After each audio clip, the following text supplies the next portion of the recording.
kita dikatakan mental kita kuat, dikatakan mental kita hebat karena kita telah melalui lautan-lautan tadi, lautan penderitaan, lautan ombak yang besar tentang kehidupan ini. Lo, kamera, rolling ya, rolling action. Assalamualaikum guys, waalaikumsalam. Guys, duh, ketemu lagi kitanya di sini kalian teh. Selamat bergabung kembali kawan-kawan di channel Ojak yang penuh suka duka ini.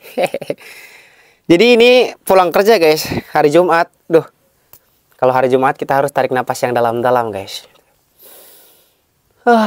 Wah, ngemplong sekali rasanya tuh, kayak kalau hari Jumat tuh napas tuh kayak lega gitu karena besok libur. By the way, aku udah beli kopi guys. Untuk persiapan kita ngobrol hari ini ya, kita rencana mau ngobrol-ngobrol lagi ini teh. Tuh, ini kopi latte. Ini belinya di 7-Eleven. Ini segini 20.000 guys. Tuh. Bismillahirrahmanirrahim. Mantap. Ini suasana sehabis asarnya. Seperti biasa, cuman agak-agak dikit mendung guys. Karena nggak tahu dari pagi ini mendung terus. Jadi sebenarnya mah pada kesempatan video kali ini aku teh mau ngajakin kalian buat sharing aja, ngobrol santai seperti pada biasanya guys ya. Ngobrolin tentang gimana sih caranya kita bisa kuat mental, tahan banting gitu kan ya, untuk bisa kerja ke luar negeri, ke Jepang gitu kan. Soalnya seminggu yang lalu sebenarnya ada yang nanya di DM Instagram, bahkan di komentar juga sempat ada di komentar YouTube gitu kan. Tapi ini ada yang masuk ke Instagram gitu kan ya. Kita DM-DM-an dan dia gini nanyanya tuh, gimana sih caranya biar kuat mental katanya untuk pergi ke luar negeri gitu kan. Aku masih ngerasa belum siap mental gitu kan, masih ragu-ragu buat kerja ke Jepang gitu, keluar gitu kan ya. Mungkin ya sama ya seperti yang aku rasakan dulu gitu kan ya. Sebelum pergi ke Jepang, sebelum merantau ke luar negeri, pasti ada kekhawatiran, pasti ada kayak hal yang menjadi ngeganjel lah di hati gitu kan. Mungkin kita pengen pergi ke luar negeri, tapi kita buat ngejalanin 3 tahun kan gak mudahnya. Pasti kan, apalagi nggak ada keluarga, apalagi nggak ada teman lah gitu kan. Takutnya nanti di sana nggak betah, terus gimana, pasti ada kayak gitu. Terus takutnya kan di Jepang orangnya jahat-jahat, terus kita nggak kuat, pengen pulang gimana, kayak gitu. Jadi ya kita bakalan ngobrol di sini, kita bakalan bahas. Aku mau sedikit cerita tentang pengalaman aja dan bagaimana bisa bertahan gitu kan ya. Kalau untuk bagaimana caranya kuat mental mah, aku nggak tahu caranya gimana. Cuman sejauh ini aku udah bertahan lah setahun lebih di Jepang ini gitu kan. Gimana caranya gitu kan, tips dan trik. Nah, makanya tenang. Kita sambil ngopi, buat teman-teman juga jangan lupa ngopi. Kita nontonnya sambil santai ngobrol gitu kan. Anggap aja teman-teman ya, teman rekan kerja atau kita saudara keluarga gitu kan. Sama Ojak mah santai ya. Jadi buat teman-teman yang mau nyimak sampai selesai, simak gitu kan, luangkan waktu. Nggak mau nonton ya udah skip ke video yang lanjut gitu, jangan buang-buang kuota, inget. Oke. Bismillahirrahmanirrahim. Oke guys, bicara kita soal mental. Kalau misalkan kita nunggu kapan kita buat siap bisa kerja ke luar negeri, kapan kita buat siap untuk merantau, kapan kita siap gitu kan ya, terjun ke dunia masyarakat, itu sampai kapanpun kita nggak bakal pernah siap kalau menurut aku. Kenapa? Karena pertumbuhan mental kita tuh akan terbangun ketika kita melewati rintangan demi rintangan, ketika kita melewati kesedihan demi kesedihan, rasa sakit demi rasa sakit, penderitaan demi penderitaan. Nah, ketika kita bisa melewati step by stepnya itu, nah barulah kita di sana bisa bertumbuh mental kita tuh, levelnya gitu. Kalau kita cuman diem aja, ngurung di kamar, rebahan kerjaannya, cuman ya ngeluh setiap hari, overthinking setiap hari, nggak bakal. Kita bakal bertumbuh secara mental kita, nggak bakal gitu. Kalau kita terus tutup telinga, tutup mata gitu kan. Kenapa sih orang ada gitu kan yang lemah mental? Karena satu, takut dihina, takut dihujat, takut dibenci, ya kan? Itu. Makanya cuma diem aja, gak mau bergerak, gak mau keluar, gak mau berusaha, takut diomong. Jualan ini, takut nanti ada yang ngomong, takut ada yang ngerendahin. Kerja ini gajinya kecil, takut ada yang ngerendahin. Cundang. Siapa? Aku. Aku di masa lalu ya teman-teman ya. Ini bukan ngomongin kalian, ngomongin aku sendiri. Jadi Dulu juga sebelumnya nih teman-temannya, sebelum aku bisa kayak gini nih ngobrol sama kalian di depan kamera kayak gini, ini bukan hal yang mudah teman-temannya, tentunya bukan. Dulu tuh aku seorang yang pemalu, dikatakan bahkan untuk keluar rumah pun ya aku paling ya sama teman-teman deket gitu kan ya. Jarang aku gaul kemana-mana gitu, enggak. Aku tuh orang yang pemalu, terus juga minder, terus juga ngerasa diri tuh gak berguna, ngerasa diri tuh gak berharga gitu. Kerja ini malu, ngerjain itu malu. Buat ke masjid aja malu, takut dikatain so alim. Coba buat ke masjid. Waktu itu ya, aku kan kayak waktu itu kan nganggur tuh. Pengen gitu kan, kita waktu nganggur itu kita gunakan buat bolak-balik ke masjid. Itu tahun 2020 itu. Ada satu perasaan di hati aku buat pergi ke masjid aja. Kita pakai sarung, pakai baju koko, pakai peci di siang bolong, zuhur, asar ke masjid. Malu. Ada perasaan itu. Nah, itu perasaan setan yang menyelimuti diri kita, yang menyelimuti tubuh kita. Gitu kan, takut dikatain so alim. Berarti kalau kita memiliki rasa takut dikatain so alim, misal, itu karena kita tuh emang niat ibadah bukan untuk Allah. Kita pengen dipandang baik sama manusia. Kita pengennya dipandang oke, good sama manusia. Kalau misalkan kita tujuannya ke Allah mah, orang mau bilang apa ya bodo amat gitu. Karena kita tujuannya ke sana. Itu satu. Kemudian, kenapa yang menyebabkan kita mental lemah? Kita takut dibenci. Kita takut dihina sama orang. Kita takut direndahkan sama orang. Ya kan? Gitu. Kenapa kita nggak mau keluar? Takut. Wah, udah gede nggak punya kerjaan. Wah, kapan nih nganggur mulu nih? Takut kan ada yang ngomong kayak gitu. Kenapa? Nggak siap hatinya. Nggak siap menerima itu. Padahal fakta. Padahal kenyataan emang kita lagi nganggur. Gitu. Sebabnya kita merasa sakit hati ketika kita dihinakan. Sebabnya kita merasakan sakit hati ketika kita direndahkan orang, dicaci maki orang, dijatuhkan sama orang. Apa coba? Karena kita merasa diri kita itu tinggi. Karena kita merasa diri kita itu hebat. Karena kita merasa diri kita itu nggak begitu gitu kan, nggak rendah bos gitu kan, nggak hina bos gitu. Itu menyebabkan sakit hati. Sebenarnya yang menyebabkan sakit hati itu bukan orang lain, tapi diri kita sendiri, hati kitanya sendiri guys. Ini setelah aku telusuri ya, karena aku juga orang yang gampang sakit hati ketika dibenci sama orang, ketika dihujat sama orang, ketika ya dibilang dihinakan sama orang. Coba kalian lihat video-video aku sebelumnya dulu.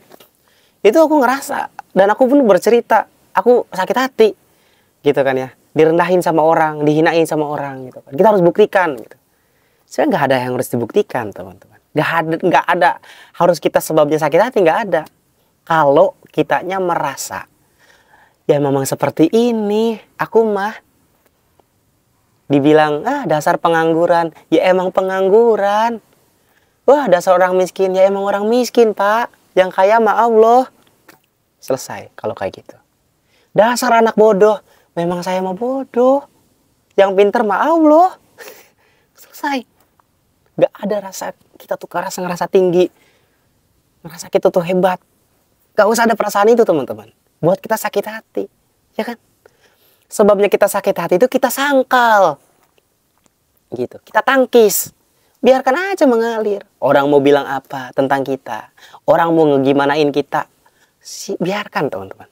Itu satu ya. Tentang mental lemah, ciri-ciri mental lemah menurut aku kayak gitu. Itu yang aku rasakan gitu di diriku di masa lalu tuh kayak gitu. Terus kadang aku bahkan pernah bilang minder sama teman-teman buat gabung, buat kumpul. Ayo Jak, kini main reunian atau apa. Enggak, aku minder. Minder, kenapa? Karena dalam otak aku waktu itu materi. Takut ketika ketemu sama teman lama, reunian, terus orang-orang udah pada kerja, punya motor baru, punya HP baru, bagus-bagus, bajunya keren. Ketika kita datang, kita compang-camping, aku pakai motor Supra. Malu waktu itu. Kenapa? Karena kita nggak mau terlihat rendah. Karena kita tidak mau terlihat apa adanya. Karena kita tidak mau terlihat lebih rendah daripada orang lain. Ini aku telusuri teman-teman. Benar-benar dalam hati aku. Ternyata yang busuk itu bukan orang lain. Ternyata yang busuk itu hati kita sendiri. Itu sih. Kok bisa kita minder karena materi? Kok bisa kita minder karena kita orang nggak punya. Kok bisa gitu kan? Aku berpikir bahwasanya manusia itu ada yang di atas, ada yang di bawah. Nggak ada teman-teman. Sebenarnya mah nggak ada. Kalau kita terus-terusan menggunakan konsep itu, manusia itu ada di atas, ada yang di bawah, kadang di atas, kadang di bawah. Selamanya kita tuh itu tuh memandang materi teman-teman. Dalam pikiran kita tuh materialistis terus. Kita tolak ukurnya tuh materi. Orang kalau kaya berarti orang hebat. Salah. Nggak ke sana. Enggak. Sebenarnya mah gitu. Waktu itu aku telusuri waktu itu. Ya Allah, ternyata benar sih, hati kita yang busuk, hati kita yang kotor gitu. Padahal Allah bilang bahwasanya kami menciptakan manusia itu sama, rata, setara di mata Allah tuh. Yang membedakan adalah imannya gitu.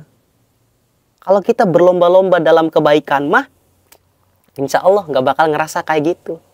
Berlomba-lomba banyak-banyak sedekah, berlomba-lomba banyak-banyak berbuat baik, berlomba-lomba beribadah, rasanya tenang ke hati. Nggak bakal ada kita saing-saingan, nggak ada persaingan sebenarnya gitu. Sebabnya kita materi ini ya, karena zaman sekarang gitu kan ya, materi gitu. Wah, udah 23 tahun, 25 tahun belum kerja aja, belum punya ini. Wah, lihat tuh anak saya, tuh lihat tuh ini kan kayak gitu kan. Semua kan banding-bandingan kan, perbandingan gitu kan. Bahkan ketika orang lain gak membandingkan kita pun, bodohnya kita itu membandingkan diri kita sendiri dengan orang lain. Ya kan? Ya Allah, ya orang lain mah tuh lihat, enak, orang tuanya kaya, punya ini, dia enak, bisa ini, bisa itu. Gak ada yang enak teman-teman, semuanya juga sama. Kitanya aja yang gak bersyukur. Benar gak sih? Ya aku rasakan ya. Aku kadang suka ngelihat orang lain kan, orang lain mah kayak gini ya. Itu rasa tidak bersyukur kita sama Allah. Itu yang benar-benar sih jadi perenungan ya, dalam banget, perenungan dalam waktu itu. Karena kita selalu membandingkan materi. Coba kita tuh iri tuh bukan sama orang yang bermateri, tapi iri sama orang tuh dia yang banyak ibadahnya sama Allah, dia yang rajin dan taat, dia yang banyak sedekah. Dia yang benar-benar tuh menjaga lisannya, menjaga perasaan orang lain. Itu yang harus akhlakul karimah lah gitu kan ya. Seperti akhlaknya Rasulullah gitu.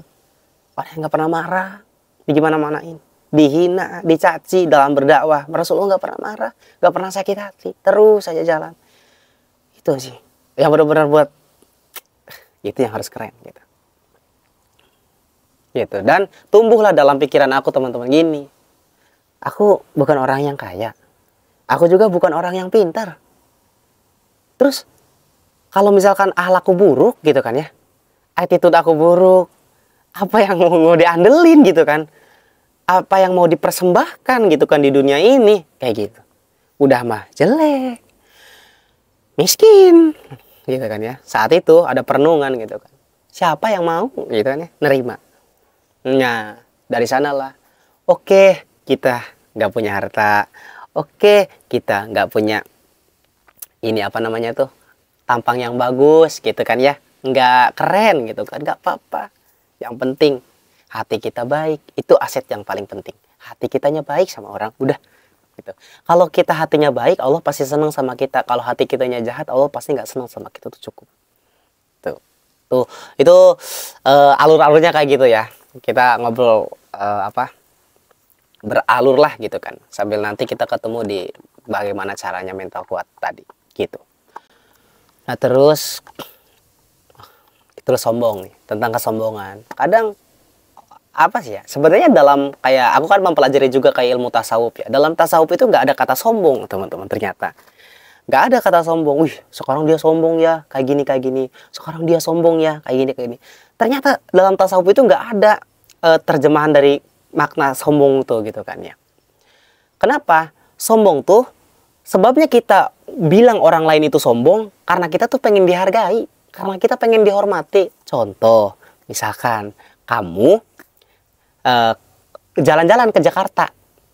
Nah, di Jakarta kan nggak banyak yang kenal tuh, nggak ada yang kenal sama sekali. Dan orang-orang nggak nyapa kamu. Apakah kamu sakit hati? Enggak kan, nggak sakit hati. Coba, kamu ketika itu jalan ke kampung kamu. Terus kamu kenal sama semua orang gak ada yang nyapa kamu, gitu kan ya. Bahkan teman terdekat kamu, bahkan keluarga kamu juga, semua cuekin kamu. Pasti kan kayak, sombong anjir sekarang orang itu, gitu kan. wah dulu padahal kita temen deket gitu, sekarang nggak nyapa lagi, sombong banget gitu kan. Kenapa? Karena kita pengen dihargai, karena kita pengen disapa, karena kita pengen ya gitu. Nah, itu sebenarnya kayak gitu doang. Terus juga dalam tasawuf itu nggak ada kata tamak gitu, pelit gitu kan, ya tamak gitu kan, nggak ada katanya. Itu aku pelajari ya, aku belajar di guru. Kenapa? Sebabnya ada kata, situ pelit banget, situ tamak gitu kan ya, rakus gitu kan. Karena apa? Karena kita yang pengen diberi. Sebabnya kita bilang orang lain pelit, karena ada perasaan kita pengen diberi. Gitu. Padahal biasa-biasa aja, semuanya berjalan ya biasa aja gitu kan. Situ mah situ mah jarang ngasih apapun. Dia kalau main gak pernah ngasih apa-apa. Gini. Karena kita pengen diberi gitu. Itu mental ya. Itu terkait dengan mental dan mindset kita, pemikiran kita gitu. Nah, itu yang aku telusuri sejauh ini gitu kan ya. Ternyata yang busuk itu bukan hati orang lain. Yang busuk itu adalah diri kita sendiri, pikiran kita sendiri, hati kita sendiri, mental kita sendiri yang ya gitu. Oke, kita ngobrol dulu santai. Kita masuk ke mental nih. Jadi sampai kapanpun, kalau misalkan kita dibilang siap atau nggak siap tentang mental, itu nggak bakal siap. Kalau kita kerjanya cuman ngurung di kamar, rebahan kayak gitu ya, nggak melakukan kegiatan, nggak melakukan apapun gitu kan, nggak bakal siap. Jadi pertumbuhan mental itu terjadi seiring kita melewati rintangan-rintangan, rasa sakit, penderitaan, semuanya, rasa sakit, kepedihan, air mata tuh kita lewati itu semua.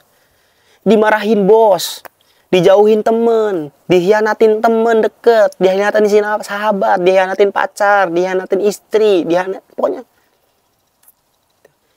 dibully sama orang lain, dijatuhkan, dipukuli gitu. Kalau kita bisa menghadapi itu step by stepnya, mental tuh akan terbentuk dengan sendirinya teman-teman. Terbentuk kita tuh. Kita berani menghadapinya, menerima, hadapi lagi rasa sakit itu, terima, belajar. Lama-lama kita bakalan tumbuh.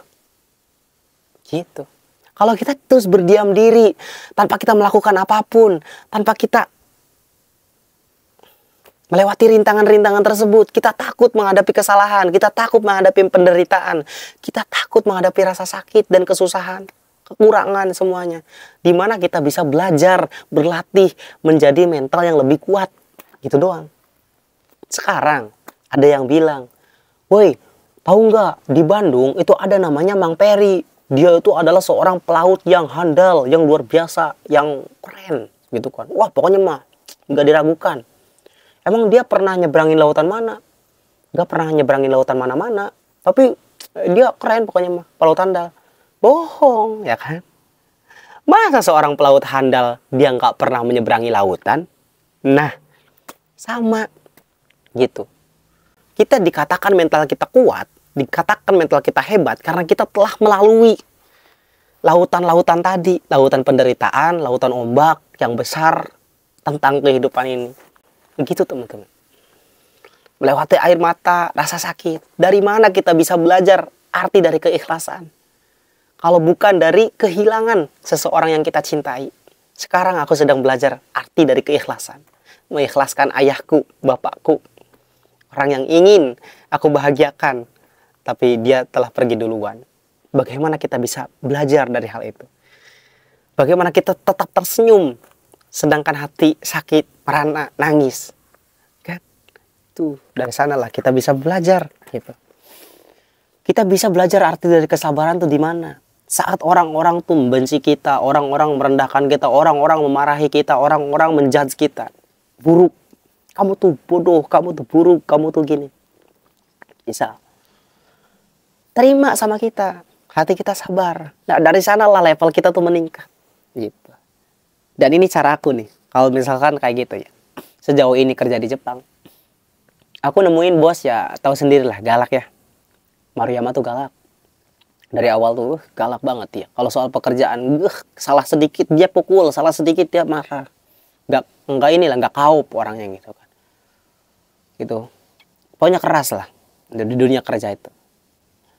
Tapi gimana caranya kita tetap sabar? Gimana caranya kita tetap ngambil pelajaran dari sana gitu. Jangan dilawan. Terima saja rasa sakitnya, penderitaannya, kita terima. Kayak gitu. Nanti seiring berjalannya waktu, dia juga melihat. Dia juga punya hati. Gitu. Gak bakal selamanya mereka membuli kita. Gak bakal selamanya mereka jahatin kita. Enggak kok teman-teman. Tenang aja. Jadi jangan khawatir. Kayak gitu. Terima semuanya. Terima, ikhlas. Udah, selesai. Itu cara, menurut aku, gimana caranya biar mental kita kuat. Adalah keluar dari kamar sekarang. Jangan terus mengurung diri. Buat teman-teman jangan ngurung-ngurung diri di kamar. Gak mau keluar ketemu orang, malu atau apa. Keluar sekarang. Buka telinga kalian. Jangan kalian tutup. Biarkan semua rasa sakitnya masuk. Ada orang ngomongin kamu, ada orang yang benci kamu. Semua masih terima aja. Dan lebarkan senyum kamu. Gitu. Dari sana lah kamu bisa memahami lah kehidupan ini seperti apa gitu. Aku sudah mengalaminya rasanya, aduh, kenapa aku bisa bicara kayak gini tuh karena aku mengalami gitu kan di belakang. Dari yang tadinya orang menjelek-jelekin aku ke kampung-kampung lain, bahkan wah kayak gini. Pada saatnya tiba berubah keadaan, gitu kan ya. Dia jadi orang yang paling baik, orang yang jadi peduli, orang yang nanyain kabar terus, ada yang kayak gitu. Itu kehidupan gitu kan, siklusnya gitu. Jadi kita terima aja semuanya, jangan kita sangkal, biarkan rasa sakit itu mengalir dalam kita merasakan rasa sakit itu, penderitaan itu untuk bisa kita menjadi lebih kuat lagi ke depannya gitu kan. Kita bisa bertumbuh. Itu sih, kita bisa berkembang. Jadi selamanya kalau misalkan ditanya siap atau enggaknya mental gitu kan, nggak bakal siap-siap. Jadi mental tuh nanti bertumbuhnya seiring dari kita melewati rintangan-rintangan tersebut. Jadi kalian nih, buat kalian yang pengen pergi ke Jepang, pergi aja dulu, gas aja dulu merantau. Nah nanti kalian di sana belajar, gitu. Ketemu hal ini jangan dilawan. Ketemu teman-teman yang nyebelin, ketemu teman-teman yang ngeselin, itu rasakan gitu kan di sana. Gimana caranya kamu bisa bertahan di sana? Gimana caranya kamu bisa bertahan dari rasa sakit, dari penderitaan? Gimana caranya penderitaan itu berubah menjadi kebahagiaan, menjadi senyuman? Gimana caranya kalian tuh terbiasa dengan semua itu? Itu dikatakan mental kuat. Nah, dikatakan mental kuat itu saat kamu dimarah-marahin, saat kamu dihinakan, saat kamu benar-benar dicaci maki di gimana pun, kalian gak ngerasa itu tuh hinaan, kalian gak ngerasa itu tuh kalian lagi direndahkan, kalian tuh gak ngerasa kalian tuh lagi dibenci, kalian tuh gak ngerasa kalian tuh lagi dijahati sama orang. Biasa aja rasanya, gitu. Nah, awal-awal aku nge-YouTube juga, aku kadang masih kayak nanggepin orang-orang yang komentar buruk di YouTube, di TikTok, dan lain-lain. Di DM, bahkan ada yang terang-terangan gitu kan, bilang sombong lah, bilang kayak gini lah, bilang gak suka lah sama aku gitu kan. Tentang konten-konten aku. Awalnya masih kayak nanggepin, di hati tuh kayak masih ngeganjel gitu kan ya. Kok padahal aku ngomong yang bener gitu kan, ngomong pun gak ada ujaran kebencian, tapi ada aja yang gak suka. Dulu masih ada. Tapi sering berjalannya waktu kan sekarang ya ada yang ngomong gini udahlah gitu kan ya. Itu biarkan jadi pertanggungan jawabnya dia dengan Tuhannya gitu kan, dan kita dengan Tuhan kita juga gitu. Jadi selesai dari sana gitu. Jadi dilepaskan aja. Plus gitu. Los gitu ya. Ini udah gelap guys. Udah gelap mau maghrib ini. Tuh. Ngomong sendirian ini di bangunan kosong ya. Nyari tempat di mana gitu kan yang ngobrol enak, nggak ada orang. Udah pulang, nanti lagi nya. Assalamualaikum warahmatullahi wabarakatuh. Terima kasih buat teman-teman yang udah nonton video aku. Semoga kalian sehat selalu gitu kan ya, dan diberikan rezeki yang berkah, hidupnya penuh dengan kenikmatan, keberkahan, amin. Aku pamit dulu. Wabillahi taufiq wal hidayah. Assalamualaikum warahmatullahi wabarakatuh. Bye bye.